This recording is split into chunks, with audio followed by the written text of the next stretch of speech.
It's December 29, 1913, and you are looking to hire for your next expedition. You're experienced and are prepared to do something quite different this time around. You're hiring based on personality and bucking the conventional hiring trends. Although your 2-year journey is a spectacular failure in terms of the mission, you and your crew experienced incredible successes against almost impossible odds. I'm talking about Ernest Shackleton choosing his crew for the doomed Antarctic expedition on the Endurance. My name is Shelby, and I'm a master's student of public relations at Mount Saint Vincent University in Halifax, Nova Scotia. For my Capstone project, I've created a public relations simulation machine. Much like how we take sports figures from history and fantasize about how well they would perform today, I've done the same thing, but with a public relations twist. 3 historical figures and their actions will be critiqued against modern public relations theories that I have learned throughout my time at Mount Saint Vincent. The public relations simulation machine is designed to answer 3 of the following questions. How do they capture the spirit of the theory? What is to be criticized? And would they be canceled today? Pulling from all my public relations theories that I've learned from my time at the Mount, excellence theory. Ernest Shackleton exemplifies excellence theory in several different ways.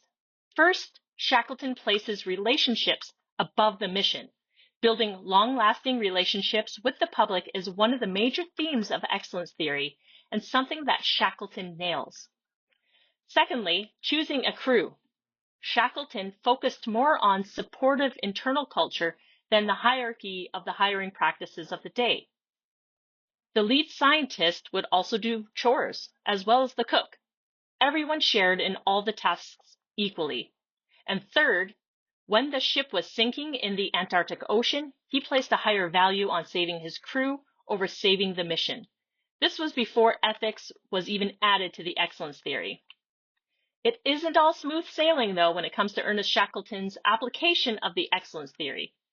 His engagement was narrowly focused on his crew.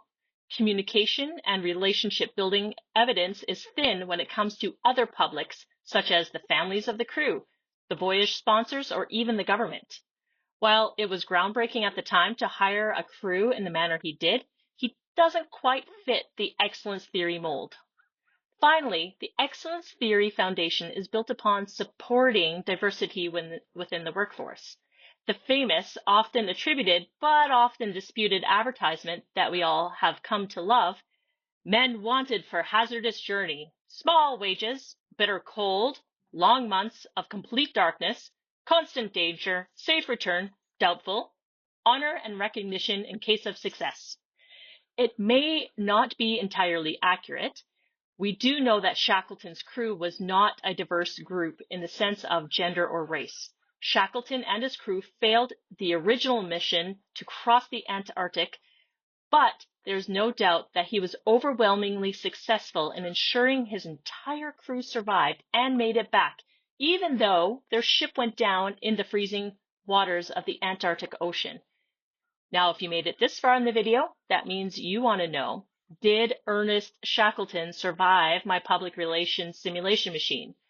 My verdict is that he would survive the public relations simulation machine. Of course, hiring standards were very different at that time, and that's not what we're judging him on.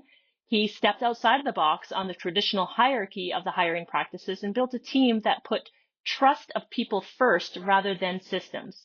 He loses a point in that he was still the ultimate decision maker, and that the system depends on him rather than relying on his crew and leading into two-way symmetrical communication. Did I get this right? What are your thoughts? What are your thoughts on the excellence theory? Is it still applicable today?